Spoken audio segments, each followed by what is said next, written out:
Hello दोस्तों, कैसे हो आप सब। आशा करती हूँ कि आप सब ठीक ठाक ही होंगे। हर रोज की तरह आज मैं फिर से लेकर आ चुकी हूँ आपके लिए एक बहुत ही काम की वीडियो। पुराने कपड़ों के कई सारे आइडियाज हैं जो आपको बहुत ही पसंद आने वाले हैं। तो देरी न करते हुए वीडियो को शुरू करते हैं। देख लेते हैं अपना पहला आइडिया। और इसके लिए मैंने एक पुरानी बेड शीट ली है। आप चाहें तो इसकी जगह कोई भी दुपट्टा, साड़ी या कोई भी पुराना कपड़ा यूज कर सकते हैं। जिसकी चौड़ाई तो है 15, इसे हमने डबल करा हुआ है। और जो लंबाई है वो है इसकी 54.5 इंच। ये सिंगल पीस है, ये देखिए डबल किया हुआ है। अब इसे खोल लेते हैं इस तरह से। अब इसके अंदर हमें चेन को अटैच करना है। तो चेन का एक पीस तो हमें इधर वाली साइड सीलना है, सीधी साइड, और उल्टी साइड को पलटते हुए एक सिलाई लगा देनी है इसके ऊपर, कपड़े को दबाते हुए इस तरह से। इसी तरह से दूसरी वाली साइड चेन को सीलना है। दोनों साइड चेन सीलने के बाद में इसके ऊपर हमने एक सिलाई लगा दी ताकि ना इसकी फिनिशिंग अच्छी आ जाए। अब इसके अंदर रनर डाल देंगे हम। और रनर को मैंने ना डालने के बाद में एक बार फिर दोबारा से डाला ताकि ये बीचों बीच आ जाए। उसके बाद हमें इसे उल्टा कर लेना है। उल्टा करने के बाद इसका सेंटर निकालना है हमें। तो चेन वाली साइड से पकड़ते हुए हमें इस तरह से इसके बीचों बीच एक निशान लगाना है इधर वाली साइड। इसी तरह से दूसरे वाली साइड इसका सेंटर निकालना है और इधर भी हमें निशान लगा देना है। निशान लगाने के बाद में इसे खोलना है हमें और चेन वाली साइड हमें इस निशान के ऊपर रखनी है इस तरह से। कपड़े को अच्छे से सेट कर लेना है। उसके बाद चेन की एक साइड हमें 6 इंच पर निशान लगाना है। मैं राइट साइड में लगा रही हूँ निशान, आप चाहें इधर वाली साइड लगा दीजिए क्योंकि दोनों साइड ना बराबर ही हैं। तो 6 इंच पर निशान लगाते हुए इन निशानों को हम सीधा कर लेंगे। और फिर उसके बाद में ये वाली लाइन, हमें निशान वाली लाइन है जो, उसे पकड़ना दोनों साइड से और इसे खोलकर पूरे को दोबारा से बिछाना है इस तरह से। तो चेन की एक साइड हमारी कम आ जाएगी इधर वाली साइड, ये देखिए जो हमने 6 इंच पर निशान लगाया है वो वाली साइड। उसके बाद इधर की साइड सिलाई लगाकर बंद कर देना है इसे। इसी तरह से दूसरी वाली साइड है जो, उधर भी सिलाई लगा देनी है। दोनों साइड सिलाई लगाने के बाद में अब हमें इसके कॉर्नर को इस तरह से खोलना है, पकड़ना है इस तरह से। तो ये ना हमारा बेस बन जाएगा इसका। उसके बाद इंच टेप से हमें 10 इंच पर निशान लगाना है। चेन से नीचे ही होना चाहिए, चेन के ऊपर ने ये निशान नहीं आना चाहिए। और चारों कोने हम इसी तरह से निशान लगाएंगे 10-10 इंच पर। तो इसका बेस बन जाएगा। हमें बेस के लिए ना अलग से कपड़ा लगाने की जरूरत नहीं पड़ेगी। ये देखिए चारों साइड हमने सिलाई लगा दी है जहां पर हमने निशान लगाया था 10 इंच पर। उसके बाद चारों कॉर्नर कट कर लिए हैं। अब इसे सीधा करके मैं आपको दिखाती हूँ कि बहुत ही बड़ा ये स्टोरेज बैग बनकर हमारा रेडी हो गया है। अब जैसे सर्दियां जा चुकी हैं तो ऊनी कपड़े रखने के लिए ना हमें बैग चाहिए होते हैं। तो इस तरह से ना आप इस बैग के अंदर बहुत सारे कपड़े रख सकते हैं। ये देखिए मैंने सारी गर्म चादर थी और गर्म कपड़े थे, हमारी बेड शीट वगैरह थी, वो इसके अंदर मैंने ऑर्गेनाइज करके रख दी हैं। मैं आपको दिखाती हूँ कि कितने बड़े साइज का ये बैग बनकर हमारा तैयार हुआ है। पुरानी बेड शीट पड़ी थी ऐसे ही और ये एक स्टोरेज बैग बनाकर हमने रेडी कर लिया है। इसके अंदर हैंडल भी लगा दिया हमने ऊपर वाली साइड, ये देखिए। अब इसे बेड में कहीं भी कोने में आप रख सकते हैं। एक तो हमारे कपड़े एक जगह इकट्ठा रहेंगे, धूल मिट्टी नहीं जाएगी और कपड़े हमारे सेफ रहेंगे।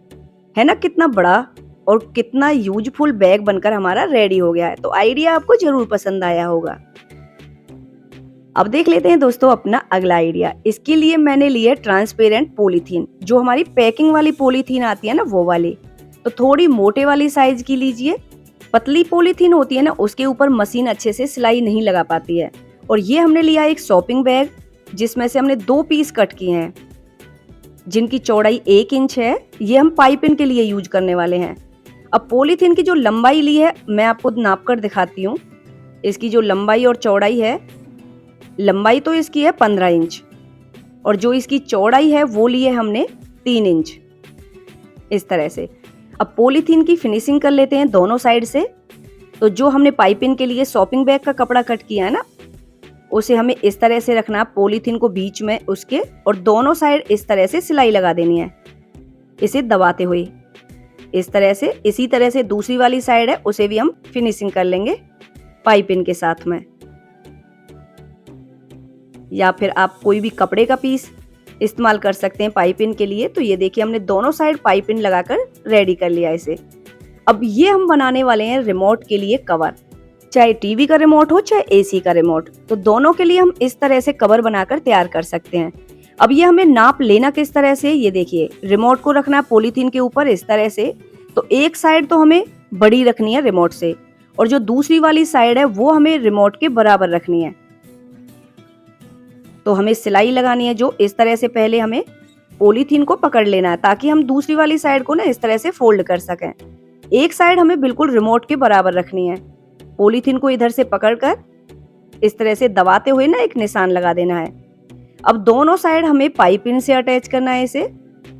तो पॉलीथीन की साइड हमें अंदर की तरफ रखनी है और पॉलीथीन को इस तरह से दबाते हुए पाइपिंग के नीचे एक सिलाई लगा देनी है इसके ऊपर। इसी तरह से दूसरी वाली साइड फिनिश कर लेते हैं पाइपिंग के साथ में। ये देखिए इधर वाली साइड पाइपिंग नहीं लगाई है, ये ओपन वाली साइड है। अब दो हमें बटन लेने हैं, चटकनी बटन ले लीजिए, मैग्नेटिक बटन ले लीजिए। एक इधर वाली साइड लगाना है, एक इधर वाली साइड। तो ये हमारा रिमोट कवर बनकर रेडी हो गया है। अब मैं आपको रिमोट डालकर दिखाती हूँ।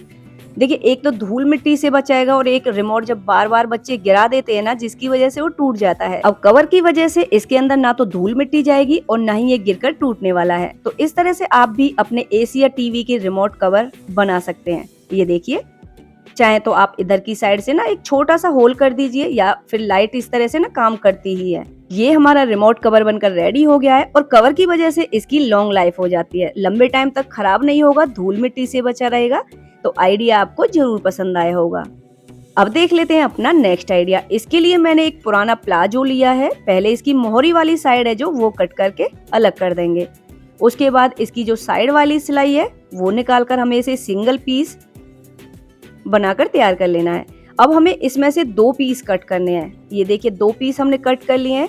इनर के लिए मैंने पुरानी बेडशीट का कपड़ा यूज किया है, ये वाला। और बीच में लगाने के लिए हम यूज करने वाले हैं आटा बैग। आप चाहे कोई भी प्लास्टिक बोरी का इस्तेमाल भी कर सकते हैं। अब मैं आपको नाप कर दिखाती हूँ कि इसकी लेंथ और विड्थ कितनी है। ये देखिए 17 बाय 17 इंच इसकी लंबाई और चौड़ाई दोनों 17 इंच है। बीच में हमने आटा बैग का यूज किया है और दोनों पीस हमने सील कर तैयार कर लिए हैं। ये हमने 2 स्ट्रैप लिए हैं लगाने के लिए जिनकी लेंथ है 23 इंच। और हमें लगाने किस तरह से वो देखिए, दोनों साइड से बराबर है कपड़ा तो किधर वाली साइड से ही आप ले सकते हैं। इधर से हमें नापना है 5 इंच, निशान लगाना है इधर वाली साइड से भी 5 इंच पर। तो इन निशानों के ऊपर हमें स्ट्रैप को सीलना है। ये वाला 2 से 3 सिलाई लगाकर इसे तैयार कर लेंगे। इसी तरह से दूसरे वाले पीस के ऊपर भी हमें निशान लगाना 5 इंच इधर वाली साइड से और 5 इंच इधर वाली साइड से। और इन निशानों के ऊपर स्ट्रैप को सील देना है। तो दोनों पीस हम सील कर तैयार कर लेते हैं। दोनों पीस सीलने के बाद मैं आगे का प्रोसीजर मैं आपको बताती हूँ। ये देखिए स्ट्रैप को सील लिया है। अब हमें एक कपड़ा इधर सीलना है जिसकी चौड़ाई तो है 3 इंच और लंबाई इसके बराबर ही है। हमें सीधी साइड सीलना है इसे इस तरह से और उल्टी साइड पलटते हुए इसके ऊपर एक सिलाई लगानी है और अंदर की तरफ फोल्ड करने के बाद एक सिलाई और लगा देनी है। दोनों पीस ये देखिए हमने सील कर तैयार कर लिए हैं। इसके ऊपर सिलाई लगा दी है। ये 2 पीस हमारे हो गए, साइड में रखते हैं। अब एक हमने पीस ये लिया है साइड बेस बनाने के लिए। मैं आपको नाप कर दिखाती हूँ। इसकी जो चौड़ाई है वो है 5.5 इंच और जो लंबाई है वो है 46.5 इंच। ये देखिए इसे हमें सीलना है लेकिन इसकी पहले हम फिनिशिंग कर लेते हैं दोनों साइड से। तो एक पीस तो हमें सीधी वाली साइड इधर सीलना है इस तरह से और उल्टी साइड पलटते हुए एक सिलाई लगा देनी है। तो यहाँ पर ना पतली सी पाइपिंग निकल कर आ जाएगी, इसकी फिनिशिंग हो जाएगी। इसी तरह से दूसरी वाली साइड हमने रेडी कर ली है सील कर। अब हमें इसे सीलना है इधर वाली साइड। तो सीधी साइड पहले हमें इसको फोल्ड करके एक निशान लगाना है बीचों बीच, बराबर कर लेना है कपड़ा।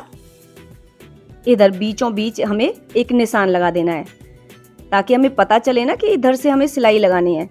इसी तरह से जो हमने लंबे वाला ये पीस लिया है बेस बनाने के लिए, उसके बीचों बीच भी हमें इसी तरह से एक निशान लगाना है इधर वाली साइड। अब इस निशान को रखना हमें इसके ऊपर, जो हमने मेन फैब्रिक के ऊपर निशान लगाया इस तरह से। अब यहाँ से हमें सिलाई स्टार्ट करनी है। ये निशान हमने इसीलिए लगाया ताकि दोनों साइड बराबर का कपड़ा आए। ये देखिए जो हमने लेंथ 46.5 इंच ली है ना कपड़े की, वो हमने इस तरह से लिया है ताकि इससे 1.5 इंच ये कम रहे। इसी तरह से दूसरी वाली साइड सीलना है तो इधर भी हमारा 1.5 इंच कम रहेगा दोनों साइड। ये देखिए एक पीस सील कर तैयार कर लिया। अब दूसरे पीस को सीलेंगे इसके ऊपर, तो इसमें भी हमें बीचों बीच एक निशान लगाना है और इस निशान को हम कर लेंगे सीधा और इसके ऊपर रखते हुए इसे भी हमें इसी तरह से सीलना जैसे हमने पहले वाला पीस सीला है। तो ये भी इधर की साइड से 1.5 इंच कम रहेगा। ये देखिए दोनों पीस सीलने के बाद में ये बेस हो गया। अब इसे कर लेंगे हम सीधा। सीधा करने के बाद में देखिए अब हमें इसमें चैन को अटैच करना है। तो चैन हमें ना यहाँ पर सीलनी है और उसकी लेंथ कितनी लेनी है, ये देखिए ये जो हमने अंदर की तरफ पट्टी फोल्ड की है ना, उससे तकरीबन 2 इंच इधर की साइड और 2 इंच इधर की साइड एक्स्ट्रा लेनी है हमें और इस पट्टी के ऊपर सीलना है जो हमने ना अंदर की तरफ फोल्ड करके सिलाई लगाई थी। तो पहले मैं आपको चैन को दिखाती हूँ नाप कर। इधर वाली साइड हमें एक्स्ट्रा लेनी है और इधर वाली साइड। अब इसकी फिनिशिंग कर लेते हैं। तो छोटा सा कपड़े का पीस लिया 2 इंच चौड़ा हमने और सीधी साइड रखते हुए चैन के उल्टी साइड पलटना है इस तरह से। उसके बाद इसे फोल्ड करना है अंदर की तरफ और इसी तरह से जो साइड है ना इसकी उसे भी फोल्ड करेंगे अंदर की तरफ और एक सिलाई लगा देंगे तो चैन की फिनिशिंग हो जाएगी। इसी तरह से दूसरी वाली साइड है, उधर भी हमें कपड़े का एक छोटा सा पीस सीलना है इधर वाली साइड और रनर को इसके अंदर पहले ही डाल देना है क्योंकि रनर बाद में नहीं डल पाएगा। ये देखिए रनर को हमने पहले ही डाल दिया था। अब इसे खोल देंगे। अब इसे सीलना है हमें बैक के अंदर वाली साइड। तो जो पट्टी हमने अंदर की तरफ फोल्ड करने के बाद सिलाई लगाई थी ना, उसके ऊपर सिलाई लगानी है चैन को रखते हुए। तो 2 इंच चैन इधर वाली साइड हमें निकाल कर रखनी है एक्स्ट्रा, 2 इंच इधर वाली साइड। दोनों साइड सिलाई लगाने के बाद मैं आपको दिखाती हूँ कि कितने बड़े साइज का ये बैग बनकर रेडी हुआ है। ये देखिए काफी बेस है और काफी सामान इसके अंदर आ सकता है। इधर की साइड चेन भी लगा दी हमने तो ये ओपन भी नहीं रहेगा, बहुत सारा सामान इसके अंदर आ सकता है। तो दोस्तों आज की वीडियो में मैंने कई सारे आइडियाज आपके साथ शेयर किए। कौन सा आइडिया आपको ज्यादा अच्छा लगा मुझे कमेंट सेक्शन में लिखकर जरूर बताइएगा।